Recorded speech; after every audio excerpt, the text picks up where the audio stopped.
Boa noite para todo mundo. Vamos seguir nosso curso de espiritualidade, aprendendo um pouco mais com André Luiz.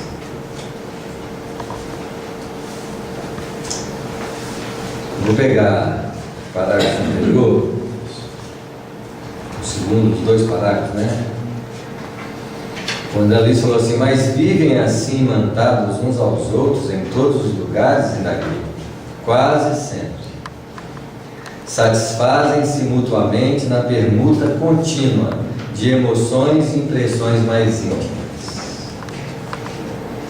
Parece que não, mas o alimento de sustentação da nossa vida é emoção e pensamento.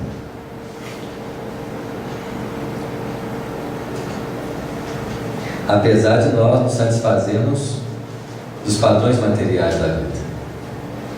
Mas intimamente falando, ninguém hoje vive sem emoção. Ninguém se sustenta sem pensamento. É capaz das pessoas pensarem tanto, emocionarem tanto, que elas perdem até a fome. Uma pessoa que rompe afetivamente um relacionamento, ela perde a fome. E a anseio dela é de preenchimento e alimentação o quê? Interior. Vocês verem que quando o espírito entra num patamar humano de evolução, novas qualidades de substrato sustentador surgem.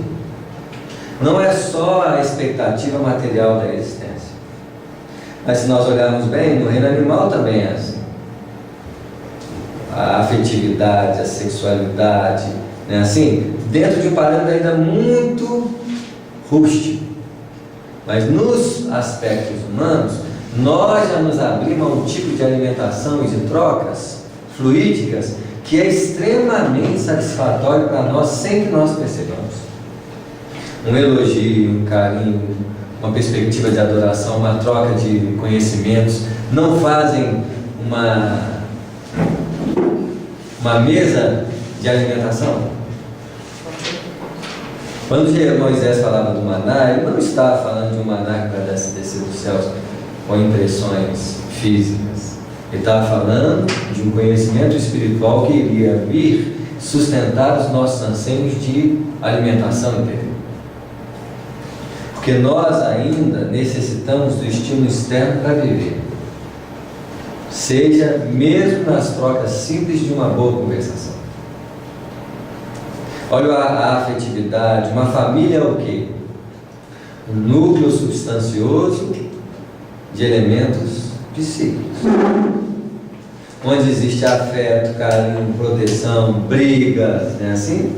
Tem família que se sustenta de brigas, se satisfaz dentro desse padrão, né?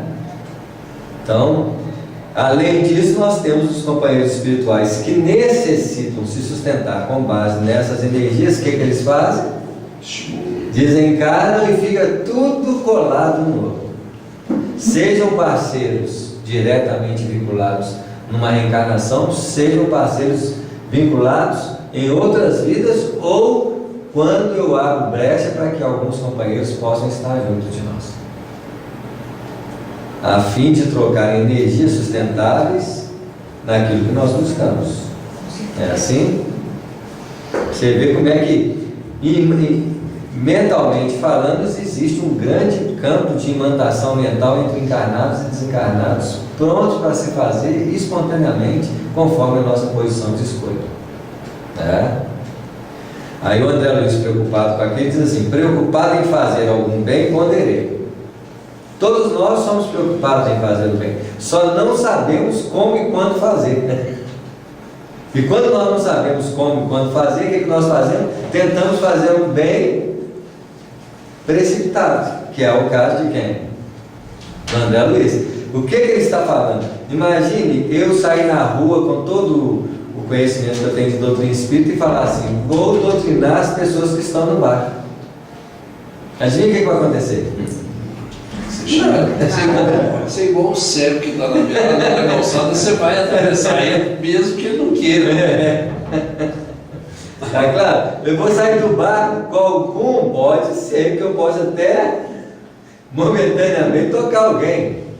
É assim? Mas o Alexandre, né, assim, o André Luiz é muito novo no trabalho espiritual. Ele tem inexperiência e acha que só de ver um aspecto desse acontecendo, ele pode chegar e falar assim, ó, vamos mexer, vamos mudar esse pessoal, né? E o Alexandre, muito madurecido, assim, meu filho, você é novo mesmo, né? É a vontade que a gente tem poder para a doutrina, né? Isso Mas mesmo. você descobre o mundo e você quer passar aquilo para as outras pessoas. Isso mesmo, né? Que é a fantasia do discípulo alucinado. Ele sai para converter o mundo. Nem converteu a si mesmo, ele foi o quê? Ele foi tocado. Foi tocado, admirado, né? Assim? Então, ao fazer isso, ele quer fazer o quê? E vai ter cada decepção. Vai me Isso. Aí depois ele vai descobrir as suas próprias limitações íntimas e começa a dizer, gente, eu preciso mudar muito. Nossa Senhora! Aí começa o segundo estágio, uma perspectiva real de mudança íntima. Nesse estágio, ele já pensa duas vezes o que vai fazer. É assim? Na medida em que ele começa a consolidar essa perspectiva, ele já pode transmitir isso para os outros. O outro estágio é quando ele começa a compreender que ele nem precisa falar. A necessidade profunda é uma transformação íntima silenciosa. Mas como ele não vive só, porque esse estágio não é de isolamento, mas de uma capacidade interior de convivência harmônica com as pessoas, o que ele faz espontaneamente já vira o quê? Lição de vida. Então são 3 estágios que nós passamos naturalmente no processo de crescimento espiritual. Tem que saber qual que nós somos mais, né? Quem sabe poderíamos conduzir essas entidades ao devido fortalecimento? Não será razoável doutriná-las, incentivando-as ao equilíbrio e ao respeito próprio? Nós que estamos aqui no processo de doutrinação a longo prazo, mudamos em que padrão de percentual?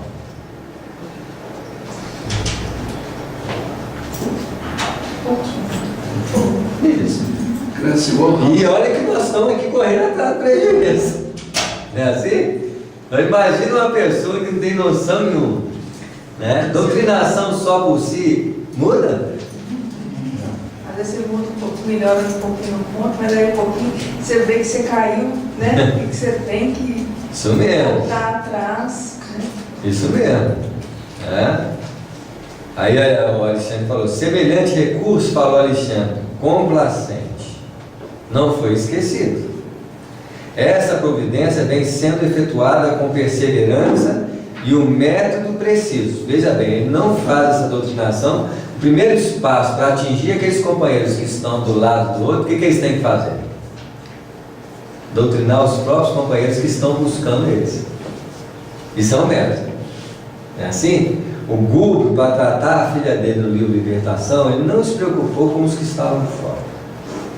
E nem podia diretamente transformar a situação em si, né? Ele foi aos poucos criando vínculo com os companheiros perturbados, naquilo que ele podia fazer para beneficiá-los, para depois chegar no ponto central, que era o quê? A filha. Quando o André Luiz chegou com o Gúbio lá e viu a filha dele tomada por 2 obsessores, dando passe nelas de forma negativa, a primeira coisa que o André Luiz quis fazer, olha que é o livro 6, né? É dobrar as mãos, vamos tirar a tapa. Aí o Gúbio falou assim para ele, meu filho, o bem não age por violência. Se nós queremos ajudar alguém, no caso da minha filha, eu tenho que ajudar todo mundo que está enredado nessa teia. Quantos de nós queremos fazer soluções em relação às pessoas que nós amamos, sem nos preocuparmos com todo o conjunto de elementos que estão circunscritos àquele fato? Se eu quiser ajudar apenas aqueles que eu amo, eu estou ultrapassando as medidas de auxílio e não vou conseguir auxiliar. Tem um filho que mexe com droga, então você quer ajudar, o que você tem que fazer? Começa a incorporar uma possibilidade de ajuda coletiva, minando os processos que vinculam aquele companheiro àquele. Não posso só tratar do meu filho, não é assim? Porque na medida que eu criar possibilidades nesse sentido, as coisas vão ser. Porque só de você querer ajudar um companheiro, o outro ali, você já está ganhando sintonia com, no mínimo, tantão de mentor que quer os outros, ajudar os outros. Eles falam assim, não é assim, vão ajudar porque ele está aqui cercando. Né? Quantos espíritos não querem ajudar os tutelados? E você, como instrumento, ele fala assim, ó, aí você começa a ganhar o quê? Amigos que vão realmente beneficiar aquilo que precisa fazer, que é o trabalho, um dos trabalhos principais que nós vamos aprender na metodologia de auxílio aos seres humanos e aos seres espirituais. Não adianta eu buscar o foco de interesse pessoal, né? A Narcisa queria ajudar alguém. O que a vereadora falou? 10 anos de auxílio, o Ministério da Regeneração. 10 anos ela teve que aprender primeiro a tirar os seus anseios distorcidos de um auxílio sem capacidade, porque 10 anos do Ministério do Auxílio a capacitou a atuar no auxílio com sabedoria. Olha o André Luiz, ele está tendo, e olha que ele já tem o quê? Provavelmente ele já tem um tempinho que está lá no... né? Então olha a inocência, né? Assim, essa providência tem sendo efetuada com perseverança e um método preciso. Então os espíritos, em se tratando de transformação moral, não levam em consideração nem mesmo uma reencarnação. A visão dos espíritos é trabalhar com o espírito a longo quê? E a longo prazo não é longo prazo de uma vida, não. É longo prazo de várias. Isso aí. O que vai mudar o padrão de transformação é o potencial íntimo das pessoas que têm interesse em fazer isso. Todos nós somos acompanhados por uma equipe técnica espiritual que avalia de tempos em tempos o percentual de transformação que nós temos possibilidades. Observando a nossa qualidade de percentual, se ele aumentou, se não aumentou, a predisposição de crescimento, e vai nos favorecer algo novo a partir do momento da base sustentada naquilo que já foi trabalhado. Podia passar essas informações para a gente, né? Podia passar essas informações para a gente. Nós estamos passando aqui, O levantamento da nossa ficha. Isso é por conta dos espíritos, os técnicos reencarnacionistas. Quem clareia isso muito bem é o livro Vida e Sexo. Não, Sexo e Destinos, que em determinados parâmetros os companheiros avaliam qual é o percentual do Cláudio, qual é o percentual da fulana, qual é o percentual do fulano, é assim. Isso não acontece só com eles, acontece com todos nós, né? Todavia, tratando-se de um caso em que os encarnados se convertem em poderosos ímãs de atração, a medida exige tempo e tolerância fraternal, porque os espíritos desencarnados, eles não vão se transformar porque ficaram desencarnados, eles vão se transformar na medida que os interesses deles após a morte diminuem. Imagina se esses espíritos que têm vínculos alimentares, sexuais, tivessem encontrado pessoas disciplinadas nessas áreas.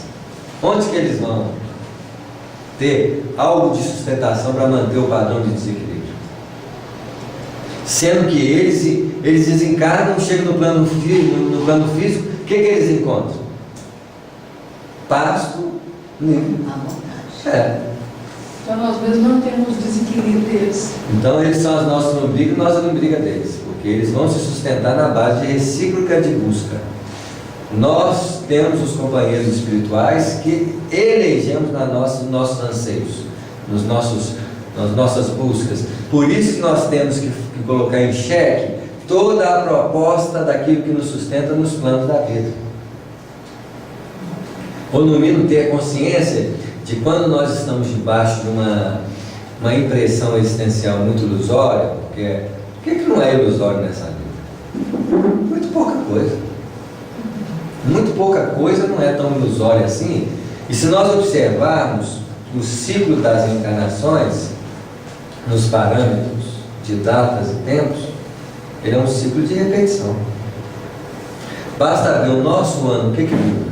Em parâmetros de funcionalidade. Nada. É férias, é o trabalho, ou é o estudo. Aí tem as festas, tem os ritmos de extensão prazerosa. Tudo do mesmo jeito. comemora então feliz ano novo. Isso, a mesma coisa. É tudo a mesma coisa. Por quê? É um ciclo de aprendizado, o espírito até o reino humano, o ciclo de aprendizado, ele é muito o quê? Repetitivo, porque é assim que nós mudamos. Porque o padrão de mudança é estabelecido de fora para dentro. E o padrão de mudança que é estabelecido de fora é padrão de aquisição e acúmulo. Os padrões que fogem a essa perspectiva são os padrões espirituais a partir do mundo de regeneração. É uma ilusão muito grande, né? O quê? Se nós chegar de final de ano e comemorar a vida do próximo ano. É tanta ilusão que nós criamos tanta ilusão para nós, ainda criamos ilusões para o plano espiritual, que, com todo respeito, eles repetem porque é um padrão de repetição humano depois da morte. Por exemplo, aniversário da morte de Allan Kardec. Nós já comemoramos o aniversário do nascimento nosso, agora nós estamos criando um aniversário de morte. Veja bem, isso é padrão de quem? Alguém vai dizer, mas nós estamos lembrando e comemorando a importância do Allan Kardec. Mas o que tem a ver isso com a morte dele? O que morte tem de especial? Ah, mas foi um cara importante. Agora eu vou comemorar a morte de alguém que foi importante? Mas isso acontece mais, né? Isso. A gente comemora assim. A gente não, né? Mas existem datas, até feriados, que são. Você vê. Né, E isso é um princípio de quê? Um princípio de adoração superficial que nós temos com os santos, até hoje nós estamos. O que nós fizemos no movimento espírita? E fazemos no movimento espírita? O mesmo padrão que nós fazíamos na Roma antiga, que é criar o quê? Adoração aos deuses. Hoje não chama Deus, nem santo. Chama o quê? Espírito. Alguém fala assim comigo, Samuel, você psicografou o André Luiz? Então, psicografar o André Luiz é algo o quê? Extraordinário. O André Luiz saiu do umbral, igual a gente, trabalha feito louco, faz o mesmo movimento que nós fazemos, mas se ele publicou livro pelo Chico, virou o quê? Celebridade espiritual, é. O André Luiz ele mesmo deve estranhar assim, puxa vida, se eu sou do jeito que eles fazem aqui na Terra, imagina Clarencio venerando, se eu psicografar venerando, então estou psicografando o que, gente? Mas isso é nosso. André Luiz não tem nada disso, ele é igualzinho a gente em processo de quê? De evolução. Você olha o André Luiz no primeiro livro, com tanto de mentor que ele trabalhou. No último livro que ele participou, em que o mentor deixava as coisas na mão dele, adivinha o que ele fez de extraordinário? Nada. Ele não sabia fazer? Gente, quanto tempo ele já devia estar no ministério, na regeneração, naquilo tudo. Aí a menina ia suicidar e ele ficava assim, gente, o que eu faço agora? Meu Deus do céu! E ficava doidinho lá, e na hora que chegava o mentor, ele, ainda bem que você chegou, porque ali foi o primeiro estágio de experiência em que eles colocavam ele sozinho para operar. E para nós virou o quê? O santo. Não é assim? Lógico que nós temos essas características. Eu tentei tomar cuidado, né? O próprio Chico, no dia que o André Luiz baixou, né? Mas eu não consigo. Talvez nós vamos ter que aprender muitas coisas, vamos ter que mudar muitos conceitos na nossa vida. Até a expressão divina dos apóstolos, do próprio Cristo, nós não sabemos o que é perfeição. A própria comemoração do Natal, né? Tudo é uma ilusão. Mas é um ciclo de repetição. Imagina, pelo menos na época do Natal repetido, a sensação psíquica coletiva do homem é o quê? Gosto do Natal. Imagina no dia que nós tivermos a mesma condição sem Natal. Evolução. Olha. Imagina no dia que eles falam assim, tira o Natal. Vamos ver quando eles ficam no Natal, quanto tempo dura, né? Assim, porque o Natal dura quanto tempo, gente? O padrão vibratório do Natal. Isso, aí depois vem o quê? Carnaval. Isso, aí começa a queda. Assim, só vai recuperar. É um ano praticamente de perturbação para chegar em um mês fazer o quê? É a vantagem do Natal é essa, né? Às vezes hoje. No mundo de regeneração isso vai mudando, né? É assim? A tendência é que seja cada vez menos perturbado e um ano mais o quê? Talvez até por isso vem me responder, os espíritos têm que fazer muita festa de comemoração de nascimento de espírito para ver Se toca as É. pessoas, né? Mas é uma ilusão, porque o meu anseio de intimidade é quando eu lembro dos fatores. Então o aspecto vem de fora, Prazer. não é uma consideração em que eu tenho que viver em estágio de Natal.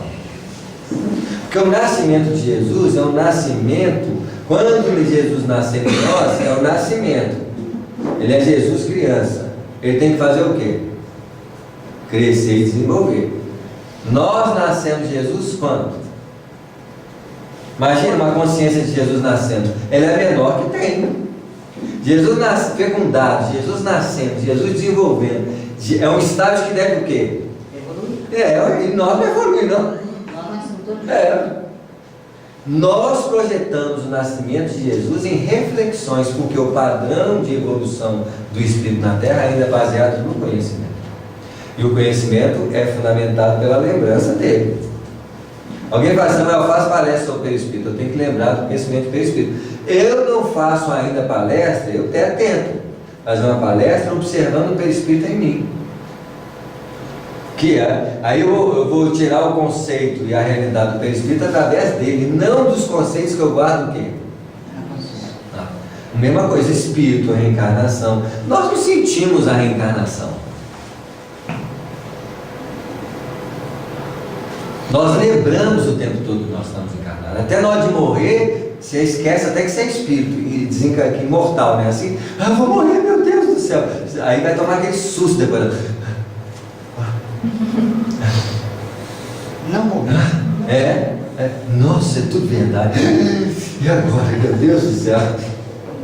Qual que é a diferença de morrer e nascer? De estar no mundo? Não tem diferença, não. Quando você está no mundo aqui, você está no mundo lá, né? Isso, mas a consciência é o quê? É a mesma. Aí você vai estar. Vocês acham que eu, do jeito que eu sou, vou alterar porque eu estou andando com o André Luiz Emmanuel? Que mágica vai acontecer dentro de mim para mim ser um espírito mais nobre? Que mágica? Não tem mais. Pega por osmose, eu conviver com o Chico direto, isso vai me passar bondade e equilíbrio? Não. Esse é o exemplo. Agora, por que os exemplos vão embora?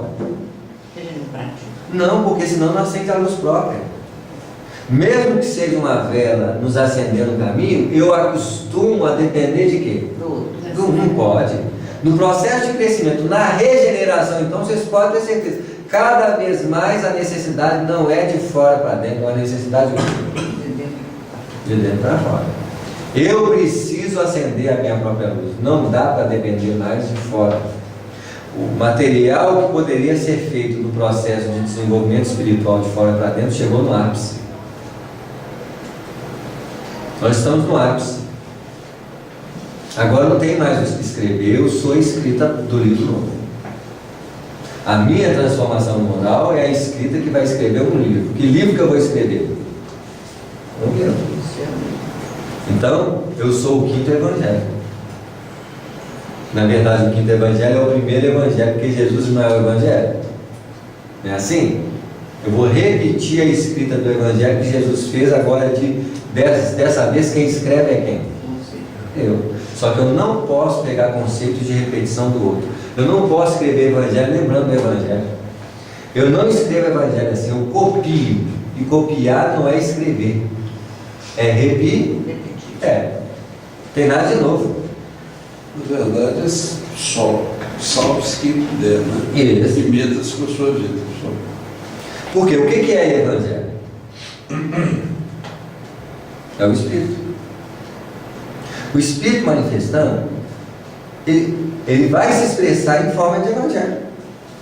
Só que Jesus não escrevia, ele era Espírito, ele falava, agia, todo mundo fazia o quê? Escrevi. Por quê? Não existe escrita, a escrita é manifestação de algo. O que eu posso escrever? Eu posso escrever tecnicamente. Eu aprendo medicina, escrevo livro sobre medicina, aprendo matemática, porque tecnicamente é fácil escrever agora. Evangelho é manifestação do Espírito. Se eu vivesse com o Espírito, o tempo todo eu estava escrevendo o quê? O Evangelho. E as pessoas estariam fazendo o quê? Quem não sabe escrever Evangelho vai atrás de quem escreve. É assim? Aí você fala uma coisa, a pessoa, peraí, repete aí. Aí fica repetindo aquilo lá. Não é o que nós fazemos? Nós estamos chegando na fase em que nós não podemos mais interpretar o Evangelho, nós precisamos escrevê-lo. E como é que eu escrevo o Evangelho? Sem Espírito.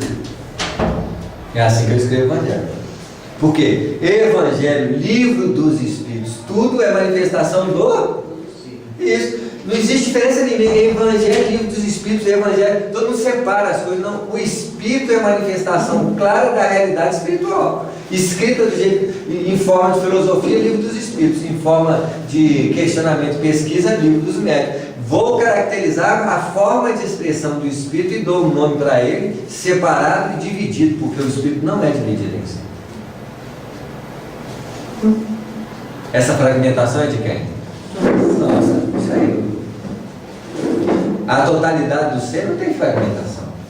É como se a gente estivesse fragmentando para digerir, né? Porque nós somos fragmentados na forma de ser. Nós que incluímos função, dividimos, tudo nosso é fragmentado. Nós não somos um ser único que observa a cada instante o que acontece para expressar uma inteligência própria daquilo. Nós não somos assim. Nós somos fragmentados. Eu chego em casa, viro uma coisa. Vou para o serviço, viro outro. Aí eu entro no centro espírita, viro o quê? Isso aí, olha as fragmentações. Quem falou que existe espírito, alguma coisa num lugar no universo? Aí adivinha onde que tem o único ser que chama espírita? Adivinha quem que é? O seguidor da doutrina espírita. Por que ele é seguidor da doutrina espírita? Porque ele ainda não é o conteúdo da doutrina espírita. Qual que é o objetivo central do estudo da doutrina espírita? Isso, o espírito.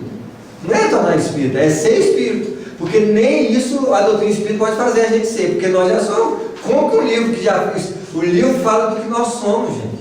Sair do vogal A para vogal O é muito difícil. Esse é o problema. Porque nós acostumamos a ser através da informação. Tudo que eu sou é uma informação. Ó, meu nome, número de carteira de identidade. Tudo que eu sou, aí eu tiro carteira de motorista. Olha só, tudo é uma informação. Até agora ninguém me ensinou a ser sendo o que eu sou de verdade. Mas todos esses elementos impregnam-se e formam o meu ser.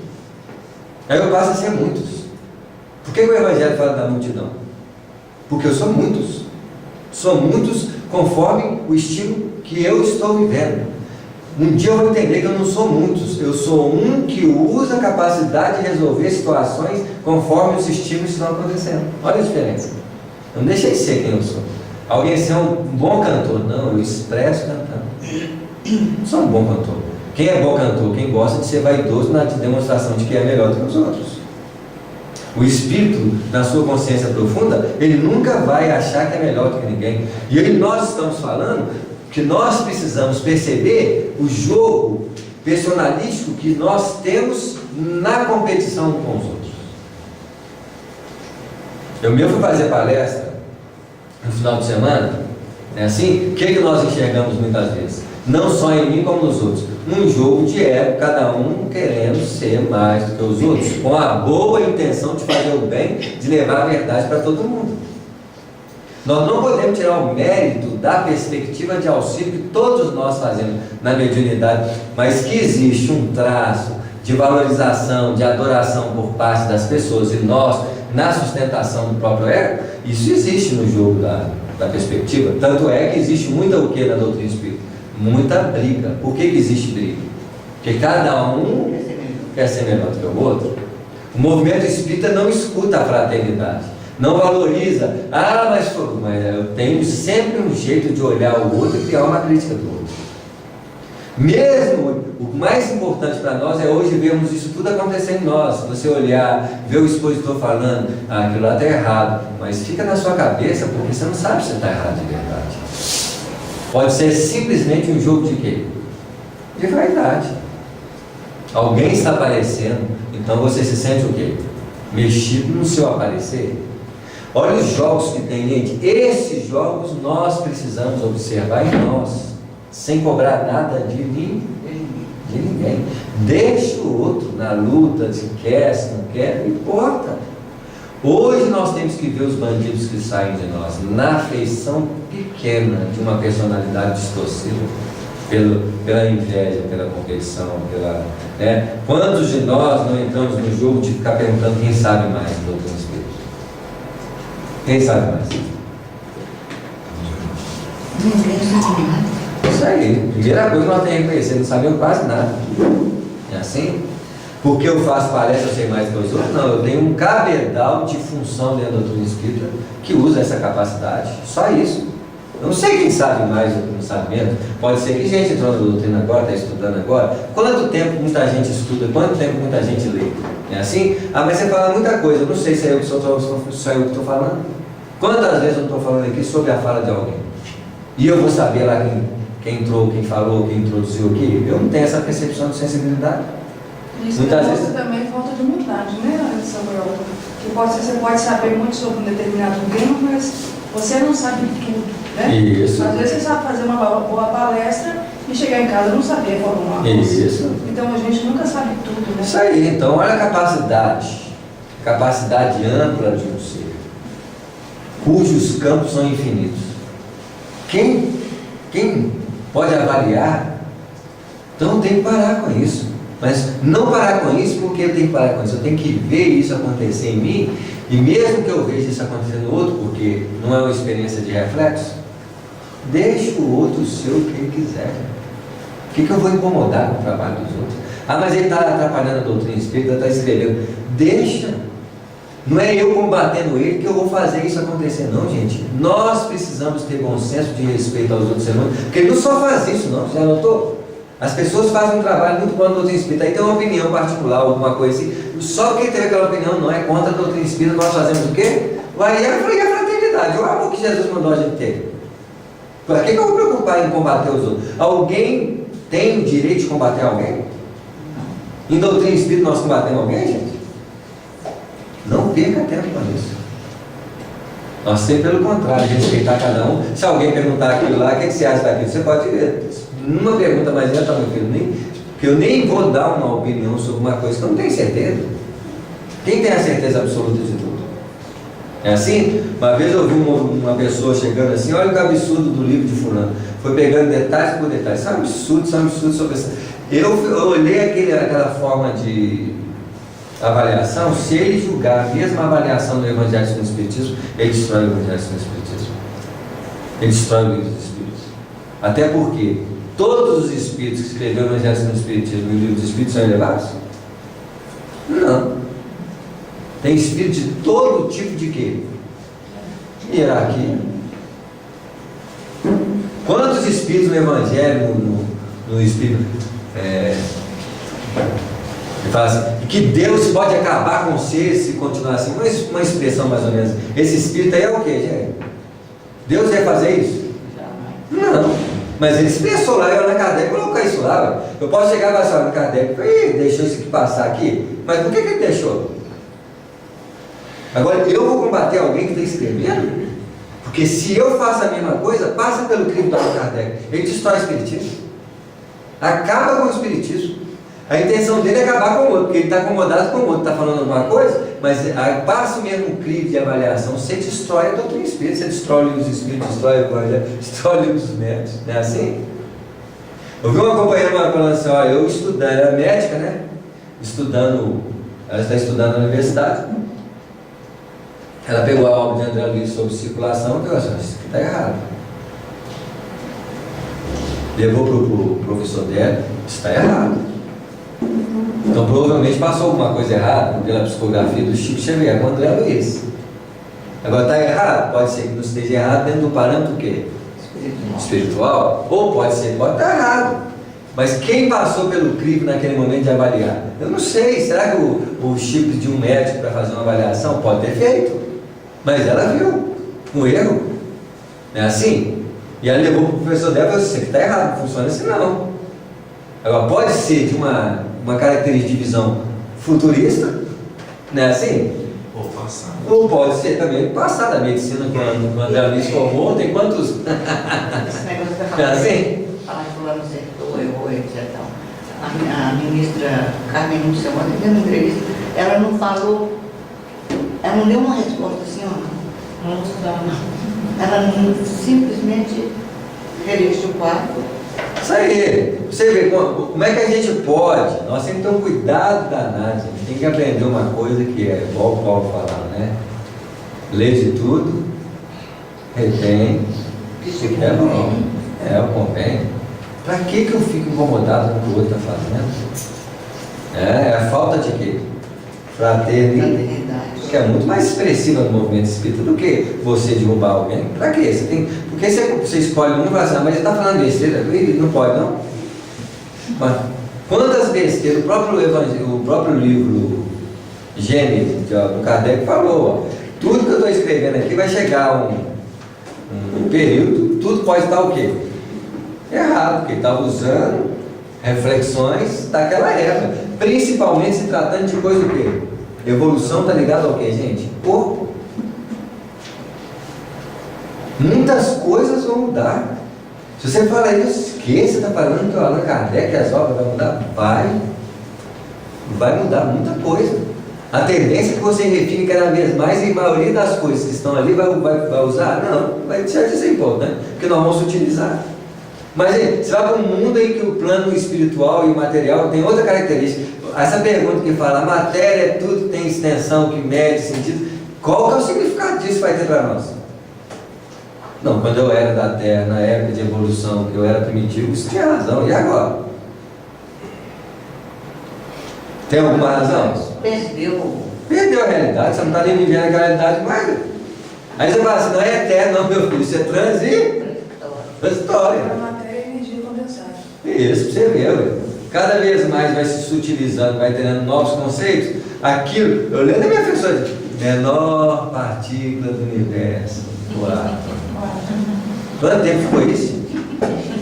Você tinha certeza. Hoje você fala um negócio desse, todo mundo na sua cara. Não é assim? O que é isso, meu filho? Você está atrasado. Você está com a ciência de que ano? Não é assim? Século. Ué. Não dá, a gente tem que começar a compreender a relatividade das coisas, gente. Uma coisa que serve para nós, a doutrina espírita deu a última palavra de revelação? Não. Vai durar muito. Vai chegar uma hora que vocês acham que a verdade acabou. Quantas perguntas e respostas os Espíritos disseram assim? Falta-vos capacidades que só no amanhã vocês vão poder perceber. Essa informação está ligada ao que vocês concebem por causa dos vossos sentidos, das vossas palavras. Quantas vezes eles falaram isso? Não dá para a gente avaliar as coisas no circunscrito campo da realidade da matéria, né? Tem perguntas no livro do Espírito que fala assim, é dado ao homem compreender os princípios das coisas? Não, nesse mundo nem tudo é dado ao homem compreender. Mas quando e a ciência veio, a ciência tem seu limite. Como que a gente pode então receber verdades além dessa? Através das revelações espirituais. É um dos canais. Mesmo assim, só vai falar aquilo que é passível de nós recebermos. O André Luiz, quando falou do Nosso Lar, a série Nosso Lar, deu muito reboliço. Por que deu muito reboliço? Hoje nós assimilamos as coisas com mais tranquilidade, mas quanto que o Chico sofreu? Aeróbus, trem que fica acima. Hoje você olha para as Europa, está cheio de trem bala aí, não é assim? Ele já está como louco. Isso. Temos grande número de trabalhadores consagrados a esse mistério em nosso plano e aguardamos que a semeadura dos ensinamentos dê seus frutos. Então, olha só. Existem grupos de trabalhos que estão preocupados em fazer acompanhamento desses espíritos a fim de proporcionar transformações a longo prazo. Olha outra tarefa que nós não sabemos. Igualzinho, quem faz esse trabalho a longo prazo com a gente? Porque isso não é fora da realidade material, não. Nós temos os pais, nós temos professores, nós temos policiais, nós temos espíritos que nos acompanham no processo evolutivo, materialmente falando, tentando o quê? A diferença é que no plano espiritual tem mais autoridade para fazer. No plano físico, muitas vezes o policial tem autoridade sobre aquilo que ele está pedindo para o outro. Não, ele tá, apesar de exercer uma função, ele não tem autoridade muitas vezes para impedir aquilo do outro.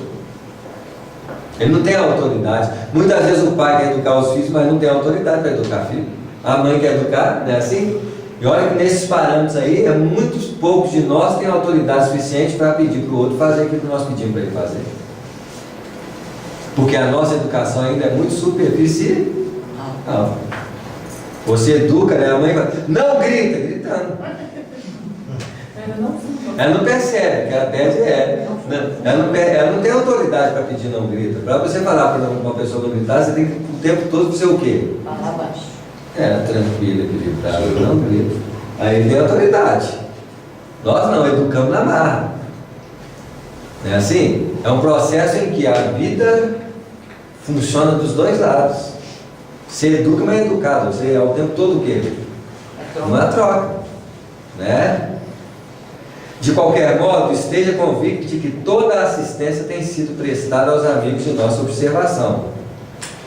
Porque ninguém fica desamparado. Por que ninguém fica desamparado? Se nós, no mundo material, somos amparados pela misericórdia divina, através da própria reencarnação, recebendo pais e educadores, não é já um amparo? Não é assim? Se não tem, é porque realmente pediu ou não tem merecimento. Mesmo assim, tem alguém para deixar ele entrar no mundo. Aí ele vai ser educado pelos professores de padrão educador, aquilo que ele pede. É assim? Porque tem educador da afeição dos raios do sol, que toca e sensibiliza, e tem educador por dinamite. É assim? Pessoal, nossa, o mundo está perdido, está acontecendo isso com essas crianças. Essas crianças não estão ali à toa. Elas são os motivos de escândalo. Mas ai daqueles. É isso. Mas ninguém está, né? Ninguém nasce decapitado à toa, não, gente. Tudo tem sua lei de eu não preciso falar assim, defeito, sofre, que aí eu estou candidatando a fazer o quê? A mesma coisa. Tá claro? Eu tenho que fazer minha parte na tentativa da mudança. Eu só não posso desesperar. Não posso entrar em perturbação. Porque vocês verem algum trabalho das ordens de desespero no ato de auxiliar. Mesmo uma pessoa suicidando, mesmo uma pessoa fazendo isso, você vê alguma coisa? Por que nós entramos nessa faixa de auxílio perturbado? Isso mesmo. Nós vamos perturbar também. Isso. Abacateiro com auxílio. Isso. Isso aí, o padrão é de idêntica sinfonia. Se ainda não avançaram todos eles no terreno da espiritualidade elevada, isso se verifica em razão da fraqueza e da ignorância a que vivem voluntariamente escravizados. Então, nós estamos falando de um padrão de escravização que já não é um padrão de escravização nas circunstâncias externas da vida. Porque o padrão de escravização e de prisão estão no patamar de consciência desenvolvida. Muitas vezes os padrões externos de escravização são os mais rudimentares. Nós estamos falando duas forças, duas características que ele coloca aqui, que fundamentam prisões. A primeira delas, fraqueza. O que é fraqueza?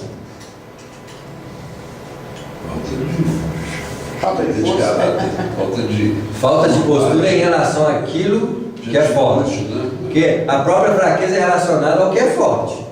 Ao que é forte dentro do fora de nós, né? Assim, quantas coisas são mais fortes do que nós? Se eu sou fraco, eu estou sujeito àquilo.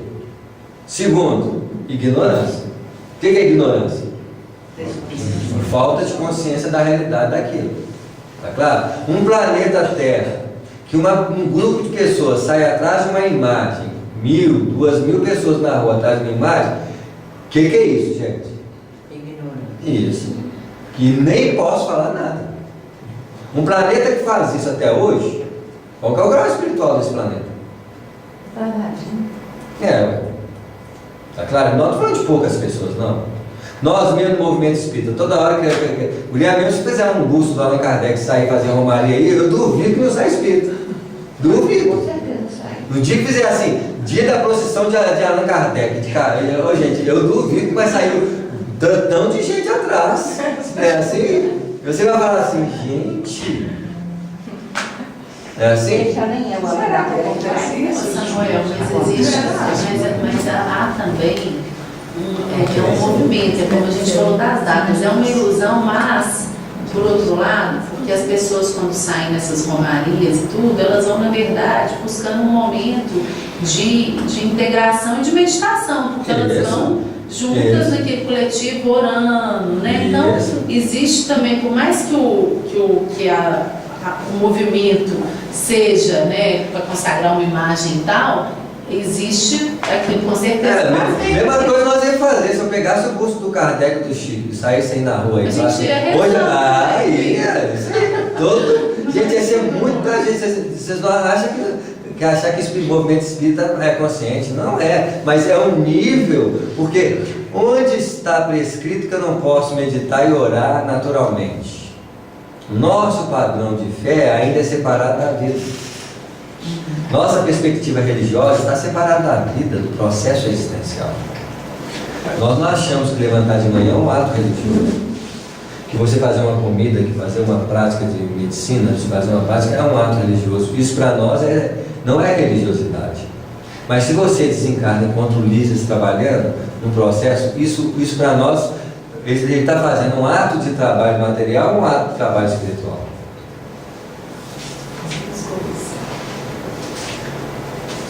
Mas é falta de ignorância, né, Samuel? É falta mesmo desse conhecimento, né?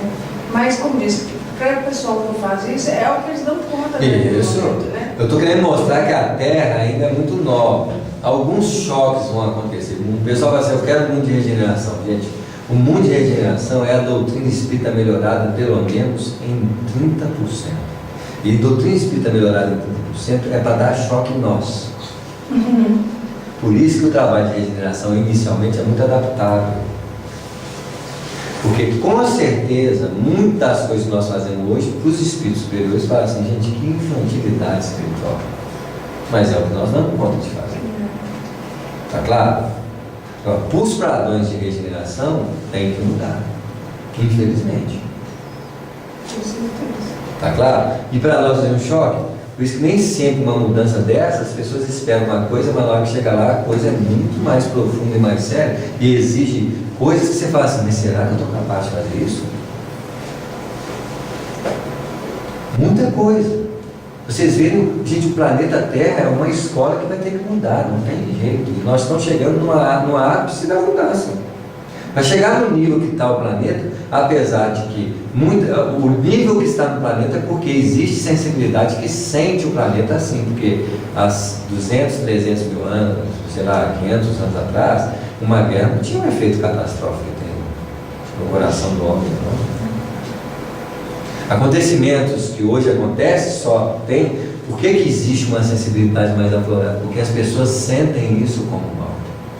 Há 1000 anos atrás, eu não sei se os acontecimentos da vida eram tão maus assim. Eram encarados com mais naturalidade. Né? Isso, uma guerra, vamos para a guerra ali, vamos lá, nós vamos matar uns 5 ali. E assim, era, por exemplo... Como tem gente que vai na guerra e fala assim, eu vou matar muitos. E assim, a pessoa como se estivesse atravessando o caminho, mandava matar e... Sem nenhum tipo de constrangimento. Se hoje tem um efeito moral em nós, é porque esse dado de efeito moral já demonstra que a humanidade mudou um pouco. Vocês acham que o circo lá, os cristãos do circo, tinham alguma piedade e sofrimento? Sim, não. Era o mesmo divertimento que nós temos hoje sem esse tipo de violência. Mesmo assim tem esporte aí que você olha assim que o anseio de... Né, não tem diferença muito não. Não tem diferença nenhuma. Samuel, você está falando de divertimento aí, hoje eu fico um pouco impressionada com um fato, uma brincadeira que os adolescentes estão fazendo na internet, e eles fazem um jogo e quem perde tem que pagar uma prenda. E a prenda é você ficar sem ar. Então eles falam, você tem que ficar 15 segundos. E ontem teve a notícia de que um adolescente de 13 anos, ele morreu porque ele fez e ele amarrou uma corda no saco que tem no quarto dele de soco, para ele conseguir ficar Os 15 minutos. os 15 segundos. Aí ele morreu. Você vê, então, Ele não conseguiu. ele suicidou? Não. Brincadeira. Ele foi numa inconsciência, não é assim? Porque eu não tenho consciência quando as pessoas agem sobre nós, numa perspectiva, principalmente quando nos fere o quê? O orgulho. Quantas vezes nós entramos numa fria porque você quis mostrar para o outro alguma coisa? Pra quê? E ele quis mostrar, né? É isso. E Olha a na frente inocência. dos colegas, né? Olha a Na inocência. internet que tem aquele videozinho, né? Isso, olha a inocência. Aí os colegas que ligaram pro pai e socorre ele lá porque Tá passando mal. quando o pai chegou, e uma brincadeira, Você vê. triste demais. Você vê o nível de escravização, gente, nós estamos falando de uma coisa que, ó, esse conteúdo aqui é um conteúdo superior.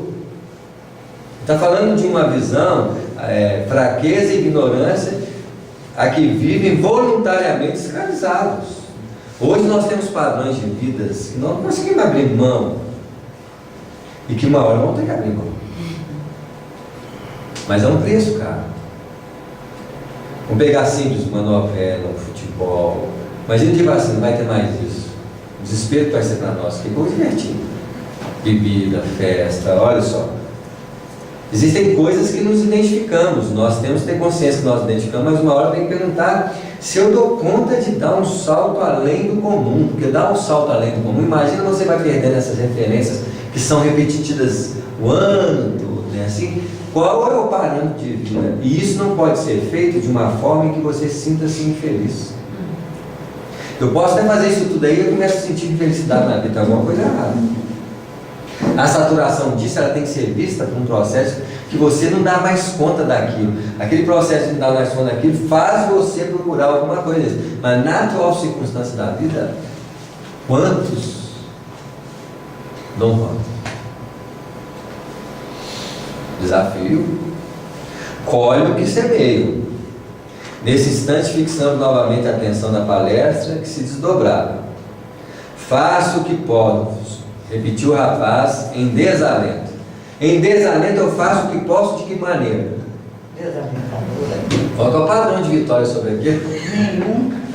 Faço o que posso, desalentado. É muito diferente do faço o que eu posso com vontade de fazer. né? Entretanto, não consigo obter a tranquilidade interior. O que é tranquilidade interior? Calma, serenidade. Essa é boa. Autonomia. É autonomia sobre o que está. É uma capacidade de não ter conflito íntimo.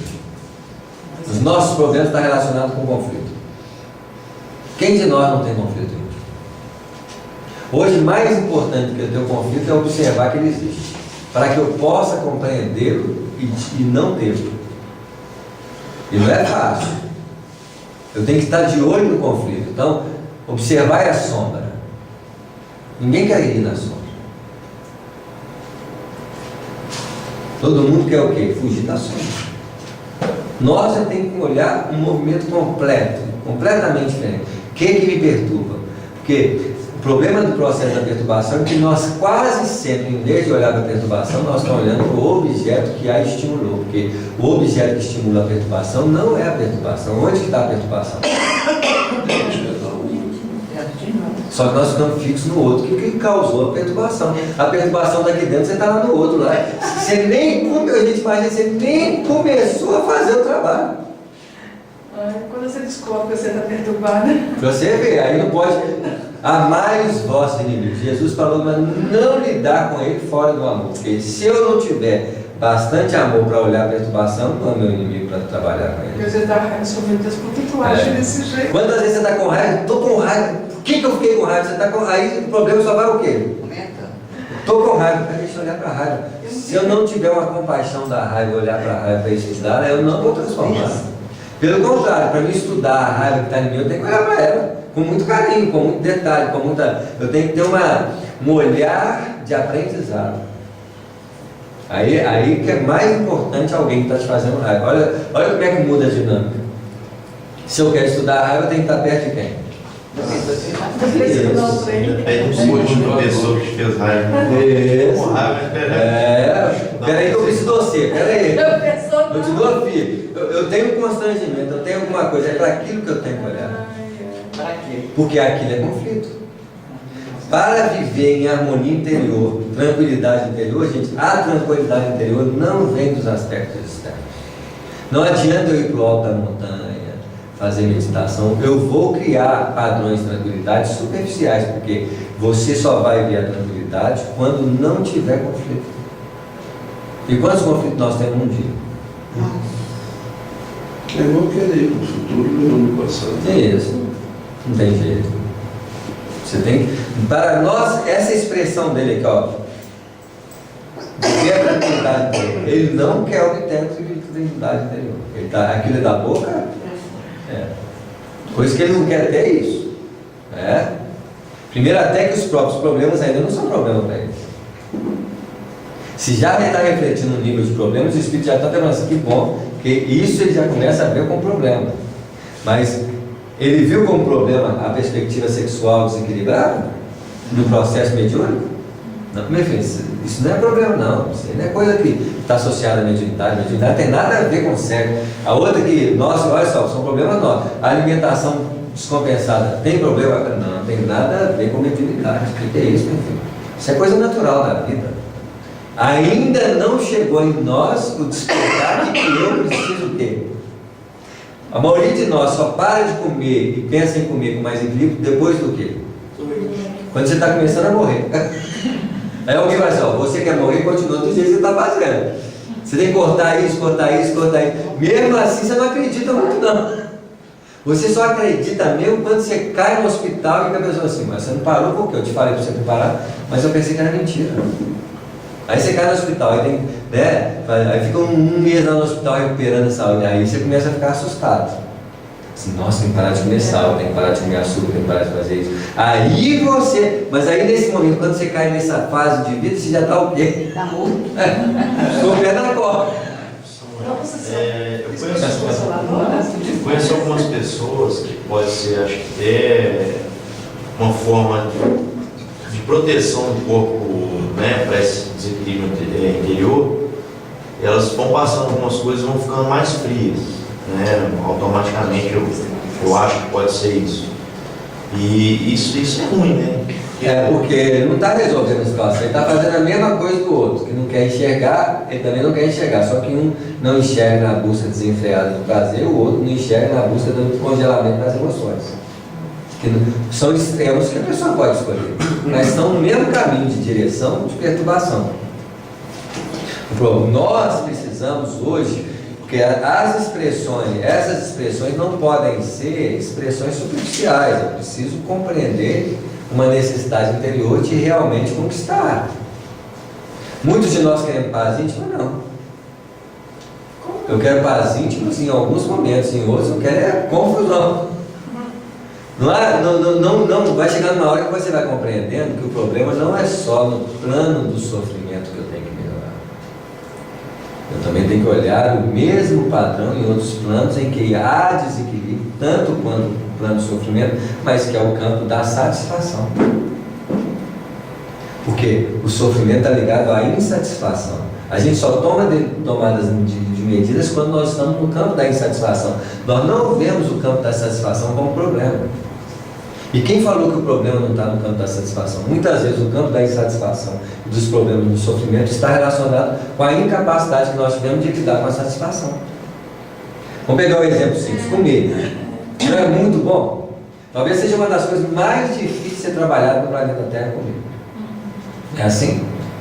Você pode comer e chegar num momento em que aí vira sofrimento. Dor de cabeça, dor disso, dor daquilo. Aí você começa, aí vai chegando a pessoa te alertando, não, meu filho, você tem que ter equilíbrio, você tem que ter equilíbrio, está tendo dor. Mas enquanto a dor, você toma o Doril e a dor sumiu, você vai assim, mas passou. Não passou. Você criou um método que tampona o efeito sinalizador. Aí você volta. Isso, aí vai só que cada vez que volta, a coisa vai ficando cada vez mais o quê? E ó, vai chegar uma hora que o Doril vai resolver a dor. Aí vai começar a cirurgia. Não é assim? Aí você começa, cada vez um método mais o quê? Aí vai chegar uma hora que qual que é a cirurgia? A morte. Aí desencarnou. Aí você vai refletir depois da morte. Nós, quantos espíritos estão refletindo depois da morte, hein? É isso que estão voltando. Aí vai voltar. Porque o ciclo cada vez vai ficando mais o quê? Mais ampliado.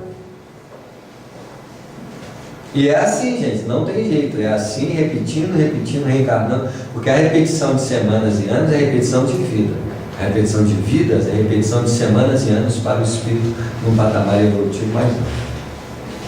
Porque os espíritos já não contam semanas e anos, eles já contam quantas reencarnações é preciso para saturar o processo de crescimento espiritual.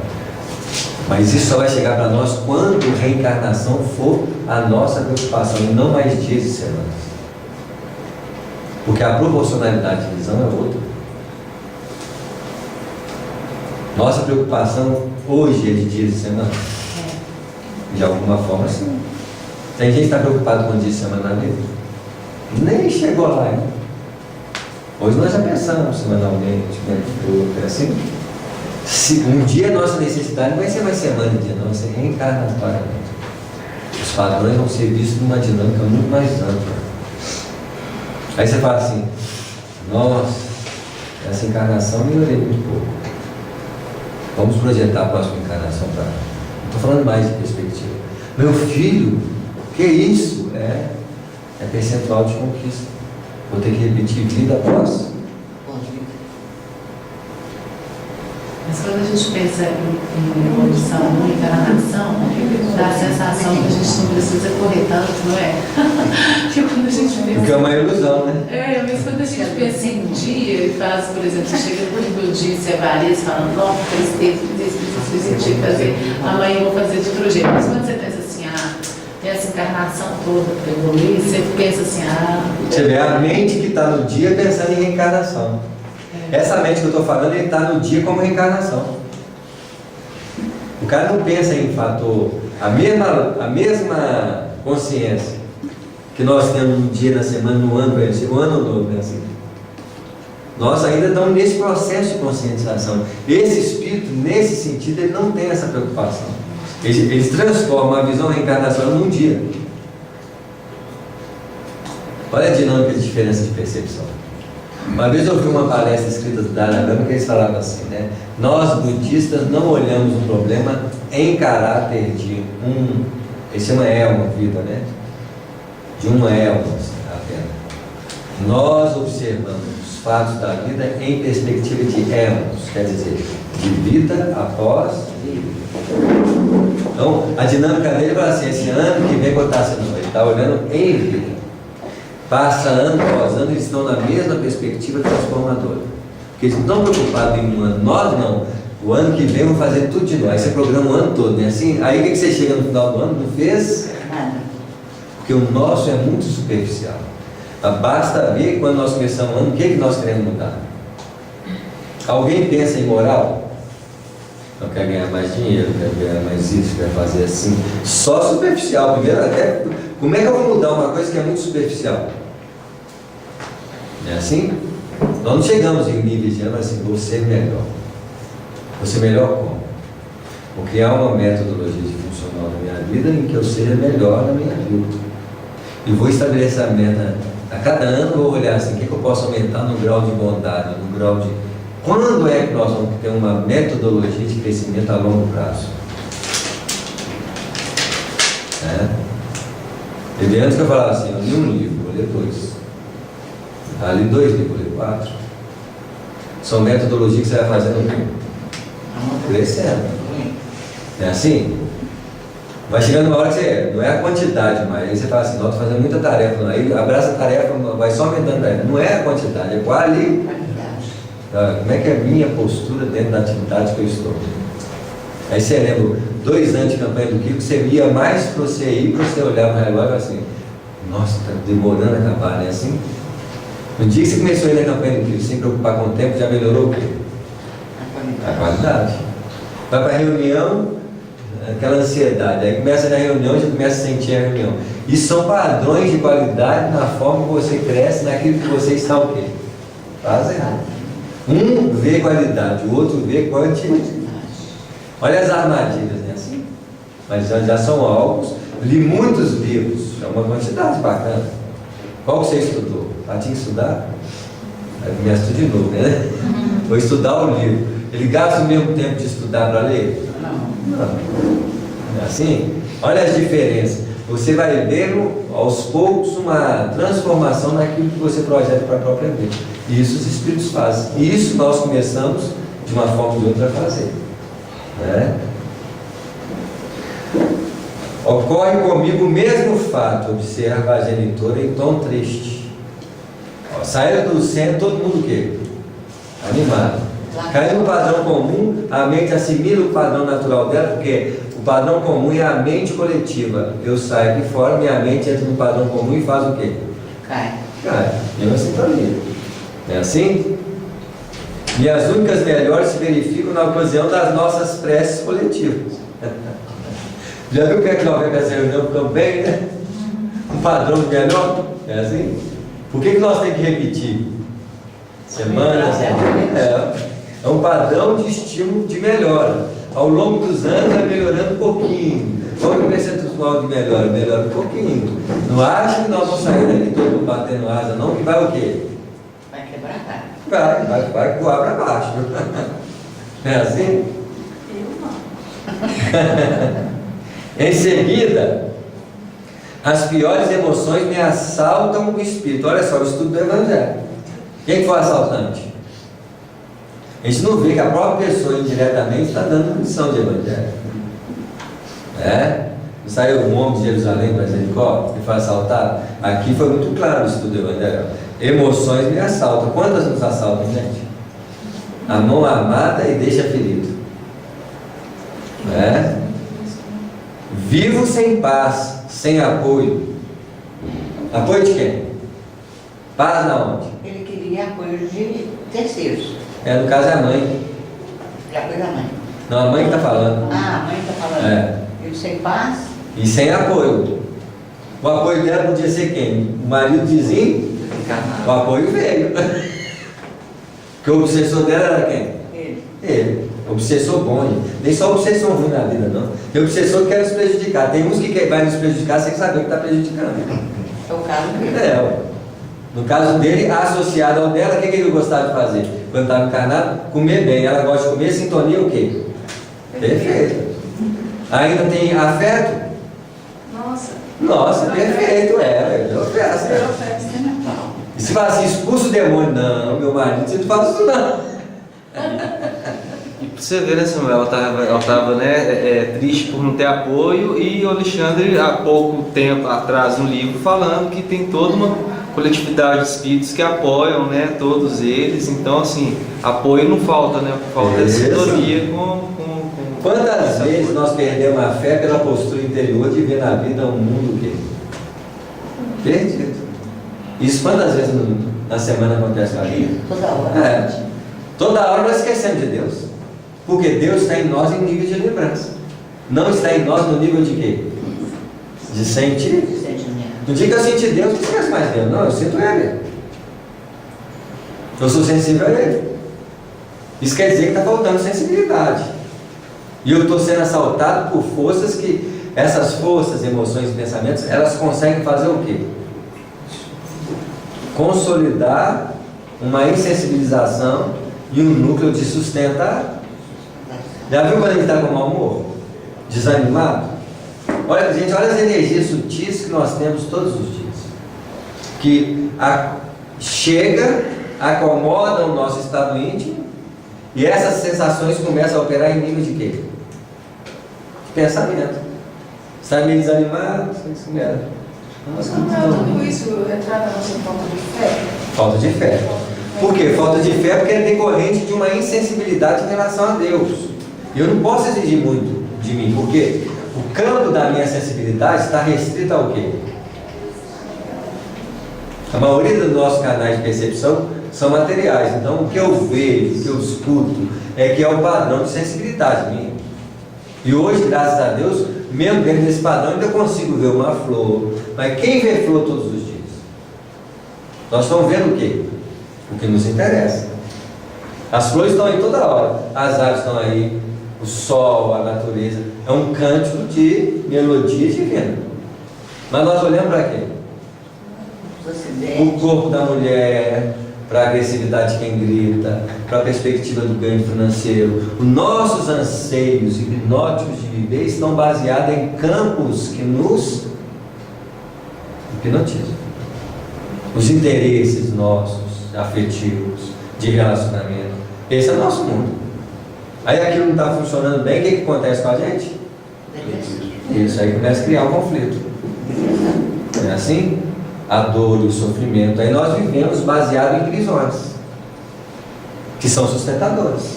Então, os sustentadores, se nós levamos para a cama antes de dormir, ficamos pensando sobre aquilo. Eu tenho que observar minha mente, como que ela está pensando muito de novo. Pensando muito. Eu tenho momentos de mente silenciosa, mas eu tenho momentos de muito pensamento. É um tumulto, né? Isso. Por quê? Nós também nos entregamos muito ao tumulto da vida. Lendo, articulando,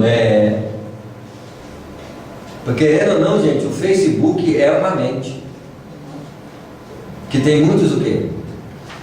Pensamentos. Pensadores. Isso. Só que antes eu tinha dificuldade, só tinha um Facebook meu próprio, né? Assim, eu não tinha Facebook dos outros. Agora não, você tem a mente dos outros e fica. Você tem dificuldade de pensar em alguma coisa hoje? Não, porque hoje o aparelho nos dá. Olha, eu tenho dificuldade de pensar uma forma aqui. Eu quero pensar uma forma com cor, com vitalidade. O que o Facebook faz? Tudo pronto. Você não tem dificuldade de pensar. Besteira. Hã? E quem não tem Facebook? Você vê, tem Facebook na novela, tem Facebook em tudo quanto é lugar. Porque a projeção criadora não está só lá. Facebook. Tem invasão, tem Facebook todo. Quanto tempo você gasta para você assistir um futebol, uma novela? Não que nós estamos criticando a isso, é um anseio de sustentação da nossa própria vida. Mas você, eu tenho avaliado futebol, eu gosto do futebol, mas eu tenho avaliado futebol. Cada ano que entra é a mesma coisa. É a mesma coisa, os mesmos anseios, os mesmos sonhos, os mesmos desejos. É a mesma coisa. Se passar 10 anos, é a mesma, 20 anos, é a mesma. Aí você olha assim, gente, é tudo repetido. É tudo repetido. Aí começa mais sofisticado. Então aí vai chegando uma hora que eu começo a perceber que chama-se saturação. Você começa a sentir uma saturação. Mas aí você começa a ver que as coisas é difícil saturar. Mesma coisa. Gente, a nossa vida é feita de informações elevadas, informações menos elevadas, anseios de distrações. Todos nós temos isso. Não tem um que escapa ao anseio ilusório de alguma coisa. Porque a vida é feita de quê? De ilusão. De ilusão. A própria seriedade do trabalho, muitas vezes é ilusão. Nós desgastamos muito para uma empresa, né? Assim, aquela coisa assim. É sério? É. Mas ele não é tão sério ainda. Porque a justiça não funciona com equilíbrio, os interesses comerciais não funcionam com equilíbrio, a perspectiva do trato em uma instituição funcional não funciona com equilíbrio. Praticamente é para manter o quê? Status, poder, ganância, né? Assim, aí até as coisas sérias, porque os espíritos nos respeitam muito, é lógico que é sério, dentro do padrão evolutivo nós estamos inseridos. É muita ilusão. Né? Você ia falar? Não, até nas multipersonalidades que a gente falou, é ilusório. É eu. O tempo todo. Hoje você cuida de você fisicamente. Para qual objetivo? Qual o objetivo que você melhora o seu corpo? Você vai no cabeleireiro, você vai. Para quê? Muitos de nós queremos para quê? Para conquistar os outros, para, né, assim, impressionar os outros. Pouquíssimas vezes, é até difícil, você fala assim, por exemplo, né? Eu vou tomar banho para quê? Isso. Mas tem gente que não toma mais banho, não, para quê? Ele não tem mais interesse de conquistar ninguém. Aí começa a fazer o quê? Deixar ele tomar. Aí o outro convive com ele, meu filho, você tem que dar um jeito. Então sai de casa. Porque aquilo já perdeu o quê? Gente, a vida é muito louca. Nossa, ué. Samuel hoje está indignado. Não, eu estou falando. Eu estou falando, se nós tivermos um olho mais crítico, nós temos que entrar no padrão de amortecimento consciencial, né? Assim, para a gente aceitar a vida do jeito que ela é. Porque se você entra um pouquinho mais de sensibilidade assim, você começa a notar que o jogo é um jogo muito ilusório. Esse é vontade. Isso. Mas o espírito elevado não tem essa perspectiva como nós olhamos a coisa. Porque eu posso estar falando aqui, eu não estou sentindo uma insatisfação naquilo que eu estou falando. Porque um espírito nobre, ele não perde o anseio de viver, mesmo diante dessas circunstâncias. Ele abre mão dessas coisas sem sofrimento nenhum. Em nós, por exemplo, isso pode representar uma verdadeira renúncia. Estou renunciando. Isso é um sofrimento. Isso. Aí você desencarna e o espírito fala assim, você sofreu, cara. E você não sabe onde Você ama aquilo, mas o que você ganhou? Nada. Ele vai virar o maior revoltado. Imagina, o cara fez a renúncia disso tudo e falou assim, eu quero os móveis. Quero chegar no plano espiritual e receber o quê? E ninguém vai dar nada, porque é pura e mera ilusão fantasiosa. Porque não era esse o padrão. Até largar isso também, não. E sem expectativa, né? Porque aqui a gente já começa a não ter. Não tem, porque lá não tem nenhum. Quantas pessoas suicidam decepcionadas com a vida e vão encontrar o que do outro lado? Decepção. Mais decepção. Por isso que o fundamental então é o relacionamento com o próximo, né? Principalmente relacionamento conosco mesmo, porque o próximo ainda é reflexo de nós. Nós não sabemos relacionar com a vida. Porque existir para nós terminamos o tempo, gente. Não tem jeito. Puxa vida, Agora você vai dar a resposta ao outro. Agora vai ter a resposta ao outro. Você vê, eu existo pelo estímulo que o outro me dá. Eu não existo pelo estímulo de existir por si mesmo. O nosso padrão de existência está muito focalizado no estímulo que o outro nos dá, pelo estímulo de carinho, pelo estímulo de lisonja, pelo estímulo de... Por quê? É o termômetro de sentir bem vivendo. Nós ainda não sentimos a existência por si própria. A existência porque eu não deixo de existir. Mas muitos de nós não existimos porque existimos. Nós existimos porque o outro nos faz existir. Indiferente de ser um filho, de ser uma esposa. Por isso que a gente não quer desencarnar, porque a gente está tão preso a esse próximo, que é o que nos dá sentido, que você fala assim, eu não quero desencarnar porque na verdade, porque eu não quero ir sem esse povo todo, né? Eu quero ir com ele se eu tiver que ir. Você vê, e o estímulo existencial de Jesus era quem? Deus. Ele e Deus. E o próximo? Ele não tinha estímulo. Ele não tem estímulo, por exemplo, a pessoa fala assim, Jesus, você é muito inteligente. Nossa, Jesus, você é demais. Não tinha isso não, gente. Isso para Jesus não existe. Nós não sabemos o parâmetro existencial em Jesus, por isso que não dá para comparar. Ele não tem estímulo de felicidade ou infelicidade. Ah, você vai morrer crucificado. Não altera, gente, para Jesus não altera nada. Crucificado, se não crucificado, ser isso, não altera. O Sócrates não tomou a cicuta, para ele não tinha nenhuma diferença tomar cicuta ou não tomar cicuta. Não altera para ele, porque ele tem vida em si próprio. Nós não temos vida em nosso próprio ainda. Nosso anseio de vida é um campeonato que ganha, é uma pesquisa que você tira a nota 10. Olha os meninos, gente, olha o sofrimento da juventude na escola. Tem alunos que o anseio de viver é tirar 100 e ser o número 1 da escola. Que dia que ele vai decepcionar sobre isso? Mas isso é muito quando ele chegar no nível assim, gente, que eu ganhei. Mas a gente repete o sinal da cultura americana, que é quem não é vencedor é perdedor. E se não fosse da cultura americana, ia ser cultura o quê? Pois é, mas aí a cultura de lá repercute cá. Isso. Né? É tudo um diapasão. O processo de lá. Porque nós ainda, é lógico, nossos espíritos, gente, não chegou a um padrão de sustentação do próprio ser. A vida um dia vai ser um padrão de sustentação do próprio ser e nada impede ele de viver. Aí perde-se isso e não perde. Você fala assim, o espírito está sofrendo? Não, não perde nada não. Que isso? Você é doido? Você Que isso? Você renunciou tanto? Você não renunciou nada, não. Muitas vezes uma mãe não renuncia. A fome de um filho não faz ela renunciar. Ela nem sabe o que. Para ela, um pouco importa. O importante para ela é ver o filho o quê? Satisfeito. Aí você fala assim, nossa, você sofreu demais para que sofrer como? Aí que você vai fazer ela raciocinar, ela fala assim, gente, é meu, quase que eu morri de fome. Aí ela vai lembrar. Porque ela está num outro patamar que para aquilo para ela não é significação nenhuma de sofrimento. Para a gente ver o que é espírito nobre. Gente, espírito nobre não sofre para fazer uma coisa. Por isso que é difícil avaliar o choro de Jesus. O choro de Jesus é completamente diferente do choro nosso. Nosso choro é choro de amargor, de assim. Tristeza profunda. Isso. De forma nenhuma, né? Então nós vamos embora.